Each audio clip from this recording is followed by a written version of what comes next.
Hello and welcome to another anime lore and theory video. I'm Shergok, your host, and today we are going to take a closer look at a surprising deep and profound insight we might have had all along into the 6 players who have founded the Theocracy of Slane. But before we're going to take a closer look at any of this, let me quickly thank my Patreons for supporting this channel, as well as a thanks to all users of the YouTube thanks function for making one-time donations. And with that said, let's get to the topic at hand. The Kingdom of Ties and the Theocracy of Slane had, to put it mildly, frosty relations. The Theocracy had hoped that Ties, blessed with fertile lands, abundant resources, and natural barriers like the vast sea and towering mountains on the north, to the south and to the east, would become a stronghold for humanity. Essentially, they envisioned it as one giant training camp and military education facility, where legions of powerful warriors and spellcasters could be trained and then sent to the front line to defend humanity against its mortal enemies, against ogres and goblins and wolves and trolls and anything else that would normally prey on us, and reclaim territory from all non-human creatures piece by piece. In fact, the Kingdom of Ties might owe its very existence to the Theocracy at that, because it was established 200 years before the main events of Overlord happened, shortly after the 13 heroes repelled the evil deities, which had devastated countless nations. However, the kingdom became the national equivalent of a hikikomori, a shut-in. All of the resources and the protection led to a life filled with slop and laziness and no need to improve oneself. And for this reason, the Theocracy believed that Ties should be conquered by the Baharut Empire, so that someone competent could take charge there. And beyond this rather pragmatic justification for the war, the two nations also clashed on religious grounds, because Slane insists, based on their teachings and oral traditions passed down, among others, to the first servant of Surshana, that angels are divine beings. These are creatures sent as blessings to humanity by the 6 players who founded Slane 600 years ago and who are revered as gods by the Theocracy. So they are basically deifected life. Ties, however, views angels as nothing more than one of many types of summons, while they are undoubtedly beautiful to behold and serve as an important tool for carrying out the will of the gods, especially since they are very effective against demons and the undead. They are, from the perspective of the kingdom and its temples, neither divine nor sacred. They are simply another type of summon, a tool, in order to enforce the will of their own gods, but not of divine origin themselves.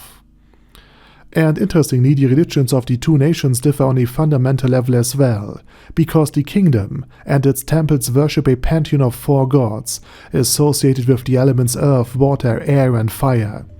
And alongside these main deities, there are also lesser deities, such as those of the 8 fingers and the 6 arms, who are revered by thieves, and who also served as the namesake for the same criminal organization, the 8 Fingers. In contrast, Slane also had 4 gods of the 4 elements, but also 2 additional deities, the god of life and the god of death.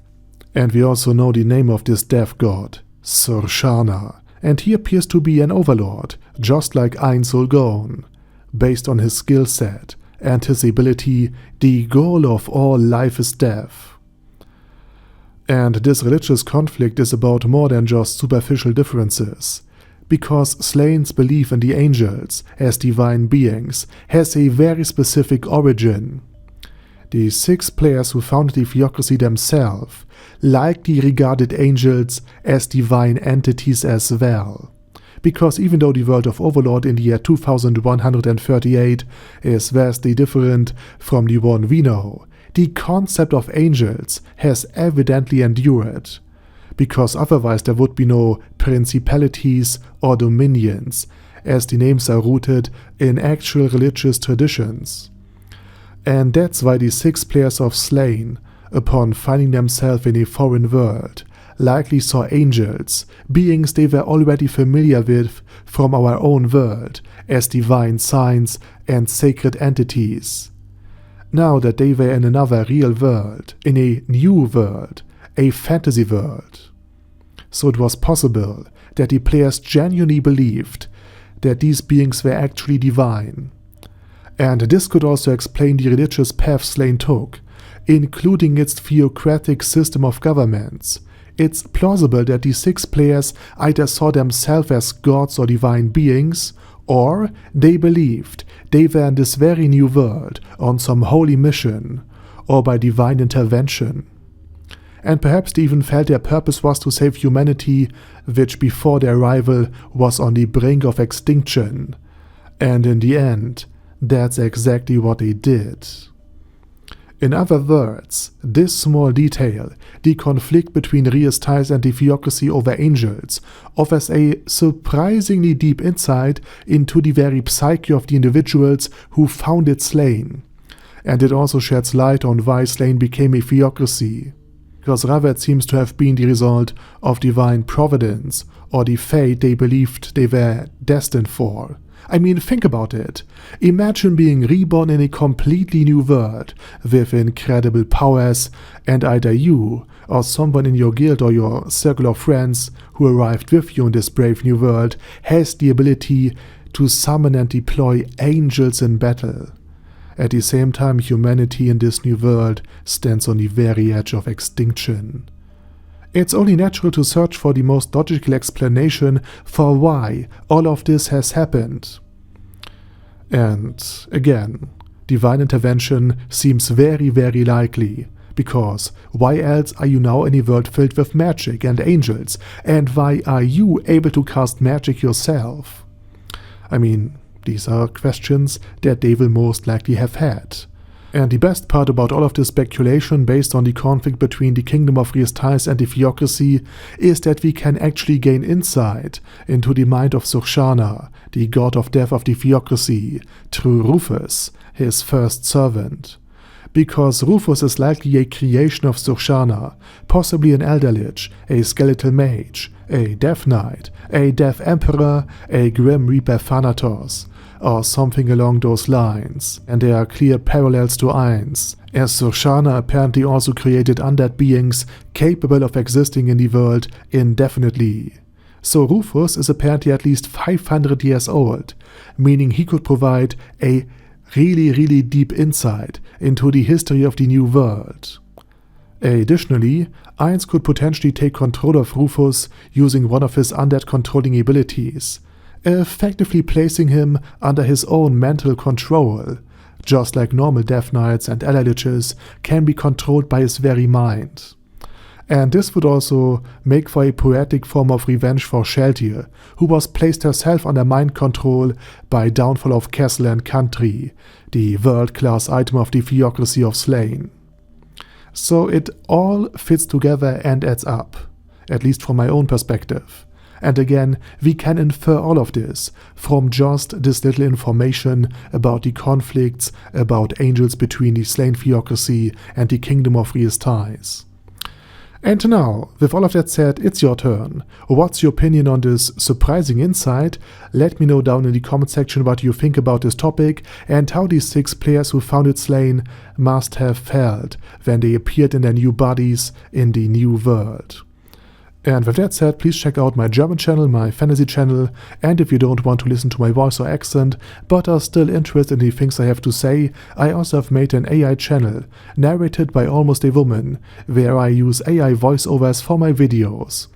And the channels are all linked down in the video description. Also, please check out my Patreon if you want to support me beyond just leaving a like or sub. And with that said, I say thank you very much for watching, thanks to my Patreons for supporting this channel, and as usual, I say my special thanks to Other Daddy Other, ASK, Bad Girl Yee, Bad Burrito 316, Beezer, Ben C, Brandon S, Brandon D, Chrissy, Crowley 0221, Sia, Crystal Prime, Dead Slime, Death is Mercy, Deathless Dragonlord, Demon Xenomorph 1987, Devin Downen, Ding Dong, Din Pep, Dragonlord Placido Saxophone, Duckwagon, Dunkler Krieger, Dystopia, Dystopia II, Enigmatic Unicorn, Feralchivan, Guy with That Head, Hector Marino, Hoss, Huster, Jacob G, Jana B, Jason, J. Morris, Chromius, Kyle R, Lee K. Long, Legendarius, Le Louche Britannia with a Mustache, Lexus Fox, Lord Nishikian Rai, Lord Touch Me, Lofrazer, Merowek, Mr. Shoes, Mr. Tweaker, Michael R, Michael Y, Nope, Oh Hell No, Normal Toad, Oh Kill, Overlord General Gasper, Paddy Pantum, Personage, Ruru, Primus 11, Rhinomere, Q&A Caracos P, Shergox's Daddy, Shadow Lightning Wolf, Shrine Keeper, Sir Axolotl, Super Tier Magic Batista Bomb, Supreme Cheese, Staris, Ted, Texas Deer, The Orc Warboss, Rocket Smasher, T.E. Wang, Vash Hawkeye, Vegito27, Venture Fanatic,